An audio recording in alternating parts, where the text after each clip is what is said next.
विपिन की हालत वहां पर खस्ता हो चुकी थी जब उसने वहां पर वह मास्टर इंद्रसेन का नाम सुना था, क्योंकि यहाँ पर इतने ज़्यादा समय से केवल वह इंद्रसेन के नाम का ही यूज़ कर रहा था। वहां पर वह हमेशा ये कहता आ रहा था कि वह यहाँ पर मास्टर इंद्रसेन का एक डायरेक्ट स्टूडेंट था। हालांकि फिर भी वास्तव में इसने यहाँ पर ऐसा कुछ भी नहीं सोचा था कि इसके साथ में ऐसी बड़ी चोट हो जाएगी, क्योंकि इंद्रसेन एक ऐसा नाम था जिसका नाम का यूज़ करके विपिन यहाँ पर अपने आप को बचाने की कोशिश किया करता था, क्योंकि उसके पास में ऐसी बहुत सी साधना टेक्निक्स, बहुत सी लड़ाई टेक्निक्स थी जिसके पीछे बहुत से लड़ाकू पड़ सकते थे। उसी के चलते हुए यहाँ पर उसने यहाँ पर इस नाम का यूज़ किया था। और वास्तव में जो उसके द्वारा यहाँ पर नाम बनाया गया था वो यहाँ पर उसके संयोग से सामने आ चुका था। संयोग नहीं, वो तो इसका एक बेड लक था जो उसके सामने ऐसा नाम आ गया था। इंद्रसेन का नाम सुनते ही यहाँ पर विपिन की जो घबराहट थी ना, वह एक खतरनाक स्तर तक पहुंच चुकी थी।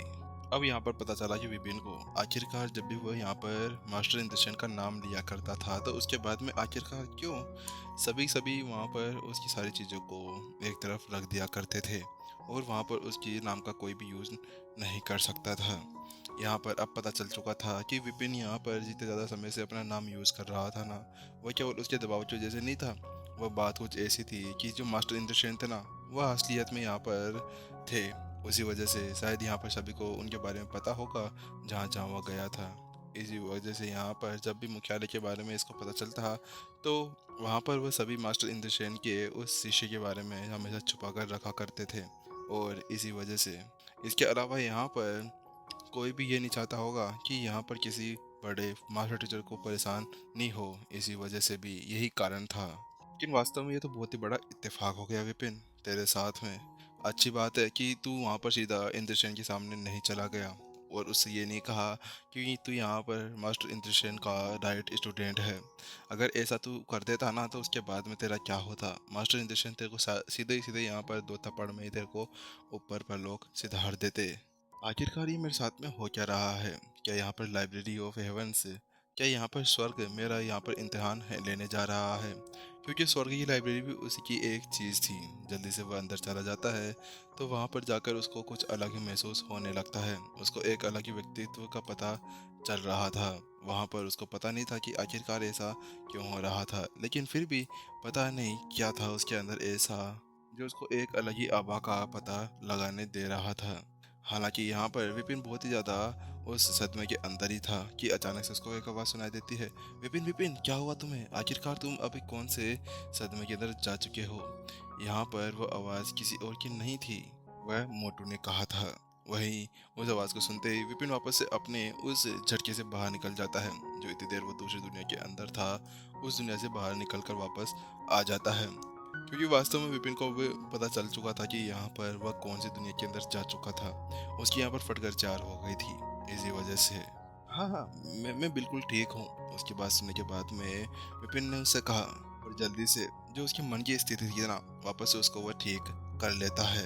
विपिन जहाँ पर अपना सिर कुचला रहा था ना, वहीं दूसरी तरफ जो फारिस था वो अपने आप को नहीं रोक पाता। वो विपिन से पूछता है, विपिन क्या तुमसे मैं पूछ सकता हूँ कि आखिरकार तुम्हारा टीचर कौन है? क्योंकि यहाँ पर फारिस देख पा रहा था कि विपिन ना तो कोई शैन कबीले के अंदर था, ना ही कोई दूसरे संत वंश के अंदर से था। लेकिन अब यहाँ पर वो इतना ज़्यादा पावरफुल था तो उसके पीछे का भी एक कारण होना चाहिए था ना। शायद उसका टीचर और भी ज़्यादा पावरफुल होगा। क्या मेरा टीचर? हालांकि वहीं दूसरी तरफ फारिस के वह शब्द सुनने के बाद में विपिन पूरी तरह से हक्का बक्का रह जाता है। उसको समझ में नहीं आ रहा था कि आखिरकार उसको यहाँ पर कहना क्या चाहिए, क्योंकि अगर वह यहाँ पर ये बता देता कि यहाँ पर मास्टर इंद्रसेन का डायरेक्ट स्टूडेंट था और उसकी बात का वहाँ पर वह यूज़ करता, तो उसके बाद में ये हो सकता था कि उसका भंडा आज यहाँ पर फट जाता। और क्योंकि यहाँ पर पहले से ही अने वहाँ पर डायरेक्ट स्टूडेंट बैठा हुआ था, तो फिर उसका जो भंडा था ना, जो उसका झूठ था, वो ज़्यादा देर तक नहीं चल पाता।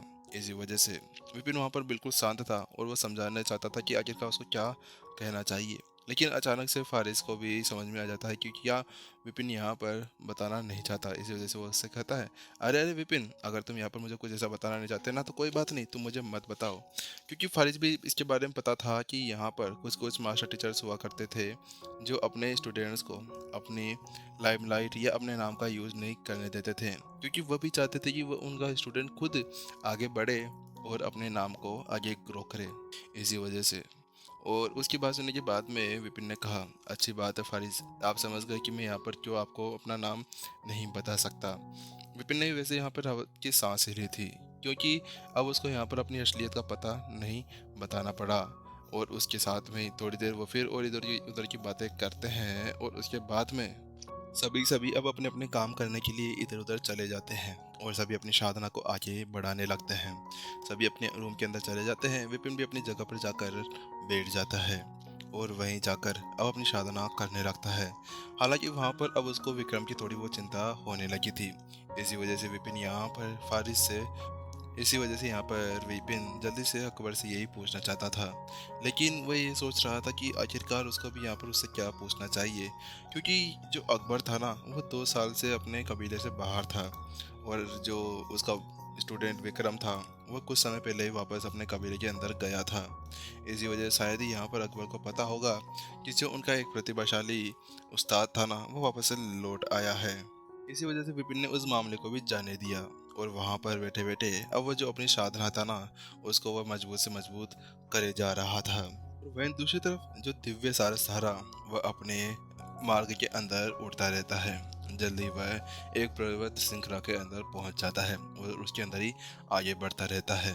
विपिन की साधना अभी भी यहाँ पर आगे बढ़ती जा रही थी, लेकिन जो उसके पास में केंद्रीय हाई लेवल स्पेस स्टोन्स थे ना, उसके साथ में अब उसको कोई फर्क नहीं पड़ रहा था, क्योंकि अब उसकी साधना आगे बढ़ने का नाम तक नहीं ले रही थी।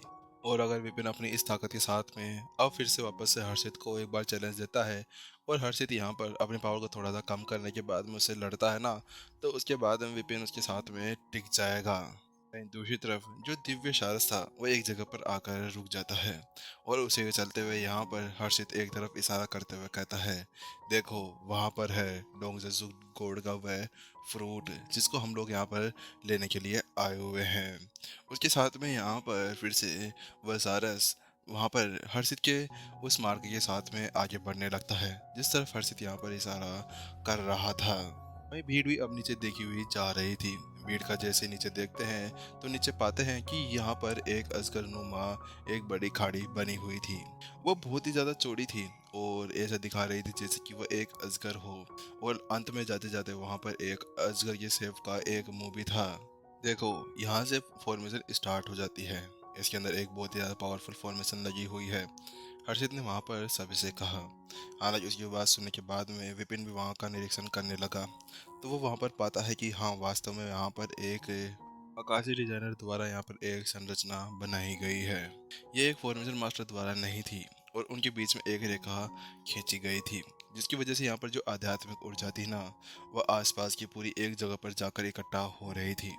जिसके बाद में विपिन वहाँ पर पूरी तरह से हैरान परेशान था, क्योंकि नीचे का जो वातावरण था ना, उसके अंदर की जो नसें या फिर उसके अंदर की जो पावर्स आप लोग कह सकते हैं, वो पूरी तरह से खत्म हो चुकी थी, बंजर भूमि की तरह। और वहाँ पर विपिन समझ नहीं पा रहा था कि आखिरकार किस बेवकूफ़ ने ऐसा कोई काम किया था, जो आसपास की पूरी भूमि को इस तरह से सुखाकर राख कर दिया गया था, केवल उस एक फ्रूट के लिए। और यहाँ पर वह सोच रहा था कि क्या किसी बंदे ने यहाँ पर इसको जानबूझकर किया था, या फिर ये एक कुदरत का करिश्मा था। हर्षित वहाँ पर जल्दी से सारस से कहता है, ठीक है, नीचे ले चलो। जिसके साथ में ही अब सारस भी नीचे उतरने लगता है। ठीक है, अब हम लोग यहाँ पर इससे आगे सारे साथ में नहीं जा सकते, क्योंकि इसके आगे हमारे आगे बहुत से बीस्ट बैठे हुए हैं, जिनका लेवल 7 स्टेज 8 तक पहुंच चुका है। इसी वजह से अगर हम यहाँ पर ऐसे ही जाते हैं ना, तो उसके बाद में सभी का ध्यान हमारी तरफ चला जाएगा, क्योंकि यहाँ पर आध्यात्मिक ऊर्जा के पीछे पीछे सारे बीस्ट आए हुए हैं। वहीं उसके बाद सुनने के बाद विपिन हैरान रह जाता है, क्योंकि जब उसने यहाँ पर एक 8 स्टार बीस्ट की बात सुनी, तो उसके साथ में ही उसकी रूह कांप जाती है, क्योंकि वो पहले ही यहाँ पर एक सारस के साथ में थे, जो एक संत स्टेज 8 के ऊपर पहुंच चुका था। लेकिन यहाँ पर अब संत स्टेज 8 का कोई लड़ाकू वास्तव में कोई एक छोटी बात नहीं थी। अब तो मुझे पता चल गया कि ये जो शांत अकेडमी है ना, इसके अंदर रहस्य और जो ताकतें हैं ना, वो मेरी सोच से बहुत ही ज़्यादा अधिक बढ़ चुकी है। अंदर जाते हुए यहाँ पर हर्षित ने उन सभी से कहा, ठीक है, हम लोग यहाँ पर अंदर तो जाएंगे, लेकिन मेरी बात सुनो, सभी को अपनी ओरा को छुपा कर रखना होगा, क्योंकि अगर हम लोग यहाँ पर अपने ओरा को ऐसे इधर उधर फैलने देते हैं ना, तो उसके बाद में यहाँ पर कुछ भी हो सकता है। क्या पता हमारे ऊपर एक नई मुसीबत आ जाए। इसके बाद में वहाँ पर वो सारस को निर्देश देते हैं कि जब भी उनकी जो जान हालत में आ जाए तो उसके बाद में सारस उनको बचाने के लिए वहाँ पर आ जाए, ताकि अगर कोई बड़ी प्रॉब्लम उनके ऊपर आ जाती है तो उसके बाद में सारस की वह हेल्प ले सकें। इसके बाद में वह सभी अंदर जाने लगते हैं। विपिन को उन सभी ने यहाँ पर घेरा हुआ था, क्योंकि इस समूह के अंदर विपिन की जो शानदार लेवल था ना, सभी से ज़्यादा कम था। इसी वजह से वह आगे बढ़ते जा रहे थे। जल्द ही वो घाटी के अंदर घुस जाते हैं। वह घाटी बिल्कुल शांत थी। आसपास का वातावरण बिल्कुल अलग था। जो बाहर का वातावरण था उससे ज़्यादा अंदर आध्यात्मिक ऊर्जा भरी हुई थी। विपिन जल्दी से अपने आसपास की चीज़ों को अपनी आई ऑफ इंसाइट के साथ में देखने लगता है और छानबीन करने लगता है कि क्या आसपास में कोई खतरा तो नहीं है, या कोई ऐसी चीज़ जिसकी वजह से यहाँ पर ये जो डोंगरसु कोड है ना, वह यहाँ पर उगा है। लेकिन जैसे जैसे विपिन वहाँ पर आसपास के एरिया के अंदर ध्यान देता जा रहा था ना, वैसे वैसे यहाँ पर वह बहुत ही ज़्यादा हैरान परेशान होता जा रहा था, क्योंकि वास्तव में उसको ऐसा नहीं लग रहा था कि जो यहाँ पर ये डोंगजोसु गोड का फ्रूट है ना, वह किसी तरह से यहाँ के आसपास के वातावरण से मेच खाता हो। आखिरकार क्यों यहाँ पर ये सारे फ्रूट लगने के लिए आए हुए होंगे, क्योंकि आसपास का वातावरण तो इनके बिल्कुल ही अनुकूल नहीं है। जल्दी जहाँ पर विपिन इसी तरह से सोच विचार कर रहा था ना, अचानक से यहाँ पर हर्षित की आवाज़ सुनाई देती है। सभी शांति से आगे बढ़ो, यहाँ पर अभी हम उस फॉर्मेशन के अंदर आ चुके हैं। वह यहाँ पर विपिन के चेहरे के ऊपर मायूसी देखी जा सकती थी। इसी वजह से हर्षित ने उससे कहा था। वह उसकी बात सुनने के बाद में विपिन हैरान रह गया। क्या कहा? क्या हम लोग यहाँ पर अभी फॉर्मेशन के बीचों बीच हैं? विपिन को यहाँ पर बिल्कुल भी विश्वास नहीं हो रहा था, क्योंकि वो एक 8 स्टार फॉर्मेशन मास्टर जितना तो बढ़ ही चुका था। और इसके अलावा यहाँ पर केवल एक ही चीज़ हो सकती है, या तो कोई एक 9 स्टार फॉर्मेशन हो जिसके बाद में वह इसका पता ना लगा पाए। लेकिन यहाँ पर उसको ऐसा कुछ भी नहीं लगा था, जिसके बाद में अब उसको पता चल चुका था कि हाँ, वास्तव में यहाँ पर अभी वह सभी एक 9 स्टार फॉर्मेशन के अंदर आ चुके थे। वह विपिन का ऐसी शक्ल देखने के बाद में फिर से हर्षित उससे हंसते हुए कहता है, बात कुछ ऐसी विपिन, जो ये फॉर्मेशन है ना, ये यहाँ पर एक 9 स्टार फॉर्मेशन भी है। इसी वजह से यहाँ पर जो इसके अंदर की आध्यात्मिक ऊर्जा है ना, वो बार बार चेंज होती रहती है। इसी वजह से कोई भी यहाँ पर कैसे भी कर कर इसका पता नहीं लगा सकता। वह तो बात कुछ ऐसी है कि यहाँ पर मेरी किस्मत अच्छी थी कि मैं इस फॉर्मेशन के बारे में पता लग पाया और यहाँ पर मैं आ गया। क्या किस्मत? हर्षित ने वैसे यहाँ पर वो शब्द कहे थे ना, वह विपिन को जमा नहीं था। इसी वजह से वह वहाँ पर हर्षित को ऊपर से नीचे तक देखने लगता है और वो उसको ऐसे देख रहा था जैसे कि यहाँ पर कोई बड़ा चोर पकड़ा गया हो, क्योंकि वास्तव में ऐसे फॉर्मेशन का पता लगाना केवल अकेले भाग्य से ही बहुत ही ज़्यादा मुश्किल था। कि यहाँ तक कि वह भी अपनी आई ऑफ इनसाइट का यूज़ करते हुए भी इस फॉर्मेशन का पता नहीं लगा पा रहा था। तो आखिरकार कौन अपनी किस्मत के ऊपर खेल कर इस तरह की फॉर्मेशन का पता लगा सकता था? वह विपिन की उस निगाहों को देखने के बाद में वहाँ पर जो हर्षित था, वो अपने सर को पकड़ता है और जिप निकालते हुए कहता है, वो बात कुछ ऐसी है कि विपिन, मैं तुम सभी से झूठ कह रहा था। वो मैंने यहाँ पर इस फॉर्मेशन को नहीं ढूंढा। वह तो मैं सच कहूँ ना तो बात कुछ ऐसी है कि ये तो मेरी छोटी बहन ने बताया था। ऐसी काम है कट। बात कुछ ऐसी है कि जो मेरी छोटी बहन है ना, वह यहाँ पर उसको पढ़ने का बहुत ही ज़्यादा शौक है। पढ़ते पढ़ते उसको यहाँ पर इस जगह के बारे में पता चला था, जिसके बाद में उसने मुझको बता दिया और मैं यहाँ पर चला आया। हर्षित जब ये सभी बातें कह रहा था ना, तो उसके साथ में जो उसकी आंखें थी ना, वो बहुत ज़्यादा चमक रही थी और वो अपनी छोटी बहन के लिए बहुत ही ज़्यादा गर्व भी महसूस कर रहा था। इसके अलावा रही ये 9 स्टार फॉर्मेशन की बात, तो उसके बाद में इसका पता लगाने में ऐसा काम हो पाया कि मैंने इसके ऊपर बहुत देर तक निरीक्षण किया था, जिसके बाद में मुझे पता चला कि यहाँ पर किसी तरह की 9 स्टार फॉर्मेशन लगी हुई है। क्या तुम्हारी छोटी बहन? विपिन वहाँ पर पूरी तरह से अचंभित रह जाता है, क्योंकि जैसे उसने यहाँ पर उसकी छोटी बहन की बात सुनी ना, तो उसके बाद में उसकी आंखें फिर से चमकने से लगती है। बात कुछ ऐसी थी कि यहाँ पर विपिन को पहले से पता था कि प्रत्युषा बहुत ही ज़्यादा इंटेलिजेंट लड़की है, क्योंकि उसकी विवेक की आंख भी एक बहुत ज़्यादा आधा स्तर तक पहुँच चुकी है। और पिछली बार जब विपिन के अंदर वह आत्मा की साधना करता था, तो उस समय भी वहाँ पर प्रत्युषा ने बताया था कि वह किस तरह से अपनी आत्मा को सुदृढ़ कर सकता है। और यहाँ पर उसके बारे में सुनने के बाद में उसकी आंखें अलग सी चमक थी। इसके साथ में विपिन अब अपने आप को नहीं रोक पाता है। इतनी देर से वो कोशिश तो कर रहा था, लेकिन यहाँ पर अब उसको रोकना उसके लिए बहुत ज़्यादा मुश्किल होता जा रहा था। इसी वजह से जल्दी से वह वहाँ पर हर्षित की तरफ देखने लगता है और वो उससे कहता है, हर्षित, क्या मैं तुम्हें यहाँ पर एक बात पूछ सकता हूँ? क्या तुम मुझे इसका जवाब दोगे? वहीं उसकी बात सुनने के बाद में हर्षित ने केवल अपना सिर हिला दिया और वो विपिन को ऊपर से नीचे तक देखने लगा। आखिरकार वह अब इसके कौन सा सवाल पूछने वाला था। इसके साथ में विपिन ने जल्दी से उससे पूछा, क्या तुमसे मैं एक बात कहूँ कि आखिरकार तुम्हारा जो शंत कबीला है ना, वो भी बहुत ज़्यादा पावरफुल होगा। हाँ, माना कि शैन कबीला यहाँ पर पावरफुल है, लेकिन यहाँ पर क्या ये ज़रूरी है कि जो तुम्हारी छोटी बहन है उसकी शादी यहाँ पर ज़बरदस्ती तुम्हारी उस बहन के साथ में कराई जाए? विपिन यहाँ पर वास्तव में अभी इसी के बारे में बहुत देर से सोच रहा था, क्योंकि यहाँ पर ये ज़्यादा ज़रूरी तो लग नहीं रहा था कि ज़रूरी हो कि जो शैन कबीला और उसकी छोटी राजकुमारी है ना, उसके साथ में दोनों की एक दूसरे के साथ शादी कराए। क्या वो उसको तोड़ा नहीं जा सकता था? लेकिन जैसे विपिन ने ये शब्द कहे थे ना, जो हर्षित था उसका गुस्सा फूट पड़ता है और वो उसको ऊपर से नीचे तक देखने लगता है। तुम्हारी इतनी ज्यादा हिम्मत कैसे हो गई विपिन? आखिरकार तुम वास्तव में क्या ऐसा सोचते हो कि हम दोनों यहाँ पर दोस्त हो गए हैं और 2 दिन की दोस्ती के अंदर तुम क्या मेरे से ऐसे सवाल पूछ सकते हो? आखिरकार तुम ऐसा कैसे सोच सकते हो? ऐसा कहने के साथ में ही जो हर्षित था उसने अपनी पावर को अनलीज कर दिया।